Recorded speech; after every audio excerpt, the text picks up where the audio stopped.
ನೀನು ಸಿಂಧೂರು ಎದ್ದು ಹೋಗ್ಯಾರ ಹಂಗಾಗಬಾರ್ದು. ನಮ್ಮ ಭಾಗದ ಶಾಸಕರದಿರಿ, ನಮಗ್ ಹಕ್ಕೈತಿ ನಿಮಗೆ ಕೇಳಕ್. ನಮ್ಮ ಭಾಗದ ಶಾಸಕರದಿರಿ, ಏನ 1 ಟನ್ ಕಬ್ಬಿಗೆ 4,500 ರೂಪಾಯಿ ಟ್ಯಾಕ್ಸ್ ಹೋಗ್ತೈತಿಲ್ಲ, ಅದ್ರಾಗಿನ ಸಿದ್ದರಾಮಯ್ಯ ಸಾಹೇಬ್ರ ಕಡೆ 2,000 ರೂಪಾಯಿ ಇಸ್ಕೊಳ್ಳೋದು ಅಧಿವೇಶನದೊಳಗ. ಅದನ್ನ ಇಸ್ಕೊಳಕ್ ನೀವು ಸದನ ಬಹಿಷ್ಕಾರ ಮಾಡಿ ರಸ್ತೆ ಮ್ಯಾಗ ಹೈವೇ ಮ್ಯಾಗ ಅರೆಸ್ಟ್ ಆದ್ರೂ ನಮ್ ಜೊತೆ ನೀವು ಕೊಂಡಿರ್ಬೇಕು.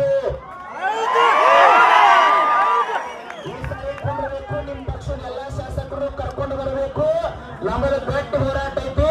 ಗುರ್ಲಾಪುರ್ ಏನೈತಲ್ಲ, ಇದು ಪ್ರಾರಂಭ ಐತಿ. ಅಭಿ ಪಿಕ್ಚರ್ ಅಧಿವೇಶನದಾಗ ಐತೆ, ಅದು ಬಾಕಿ.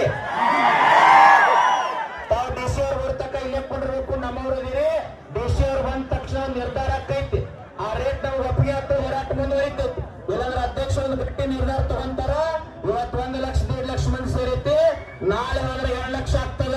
ನಾನು ಶಾಸಕರಿಗೆ ಕೊನೆಯದಾಗ ವಿನಂತಿ ಮಾಡ್ಕೊಳ್ತೀನಿ, ನಿಮ್ಮೆಲ್ಲಾ ಬಿಜೆಪಿ ಪಕ್ಷದ ಶಾಸಕರಿಗೆ ಹೇಳ್ರಿ, ಅಧಿವೇಶನದಾಗ ನಾವು ಘೋಷಣೆ ಮಾಡಿದ ದಿನ ನೀವು ಯಾರು ಅಧಿವೇಶನಕ್ಕೆ ಹೋಗಂಗಿಲ್ಲ. ಅಕಸ್ಮಾತ್ ನೀವು ಆದ್ರಿ ಅಂದ್ರೆ ನಾವು ಹೇಳ್ತೀವಿ, ಎಚ್ಚರಿಕೆ ಕೊಡ್ತೀವಿ. ರಾಯಬಾಗ್ ತಾಲೂಕಿನಿಂದ ನಿಮ್ಮನ್ನ ವಿಧಾನಸಭೆಗೆ ನಾವು ಕಳಿಸ್ಕೊಡಂಗಿಲ್ಲ, ಗೆರ ಹಾಕ್ತೀವಿ. ತಾಲೂಕಿನ 31 ಜಿಲ್ಲಾದ ಫ್ಯಾಕ್ಟರಿನ ಬಂದ್ ಮಾಡಿದ್ವಿ. ನಿಮ್ ಮನೆ ಮುಂದೆ ನಾವು ನಮ್ಮ ತಾಲೂಕಿನ ರೈತರನ್ನು ಕುಣಿಸ್ತೀವಿ. ಅಧಿವೇಶನದಾಗ ಮುಗಿತಕ್ಕ ನೀವು ಅಲ್ಲಿ ಇರಬೇಕು. 10 ಲಕ್ಷ ಮಂದಿ ತಗೊಂಡು ಸಿದ್ದರಾಮಯ್ಯ ಸಾಹೇಬ್ರು ತರಬೇಕ ಚುನಾವಣಾ ಪರಿಹಾರ ನಾವು ಅಲ್ಲಿ ಮಾಡ್ತೀವಿ. ಸಮಾಧಾನ ಹೋರಾಟ ಮುಕ್ತಾಯ ಆಯ್ತು. ಮುಕ್ತಾಯ ಆಯ್ತು, ಸಮಾಧಾನ ಹೋರಾಟ ಗಟ್ಟೈತಿ. ಅದಕ್ಕಾಗಿ ವಿನಂತಿ ಮಾಡಿಕೊಡ್ತೀನಿ. ಇನ್ನ ಸಮಾಧಾನ ಮುಗಿ ನೀವೆಲ್ಲಾ ಮುಖಂಡರು, ಶಾಸಕರು, ಹಾಲಿ ಮಾಜಿ ಏನದಿರಿ, ನಮ್ಮ ಜೊತೆ ರಸ್ತಾ ಮ್ಯಾಗ ಕುಂಡ್ರಿ. ಯಾವ್ದು ಬೆಳೆಯಿಲ್ಲ, ಯಾವ್ದು ಬೆಳೆಯಿಲ್ಲ. ನಮ್ಮ ಜೊತೆ ರಸ್ತಾ ಮ್ಯಾಗ ನೀವು ಕುಂಡ್ರಿ.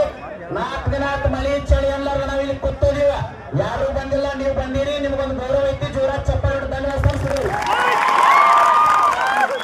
ಬಂದವರು ಪಕ್ಷಾತೀತವಾಗಿ ಗೌರವ ಐತಿ, ಗೌರವ ಕೊಡ್ತೀವಿ. ಆದ್ರೆ ಅಧಿವೇಶನ ಈ ಸಾರಿ ನೀವು ಎಲ್ಲರೂ ಬಹಿಷ್ಕಾರಕ್ಕೆ ನಮ್ಮ ಜೊತೆ ಇರ್ತೀರ ಅಂತ ವಿಶ್ವಾಸ ಐತಿ. ಮತ್ತೊಂದು ಧನ್ಯವಾದ ಸಲ್ಲಿಸ್ರಿ. ಮತ್ತೆ ಮಾತಾಡ್ತಾರೆ.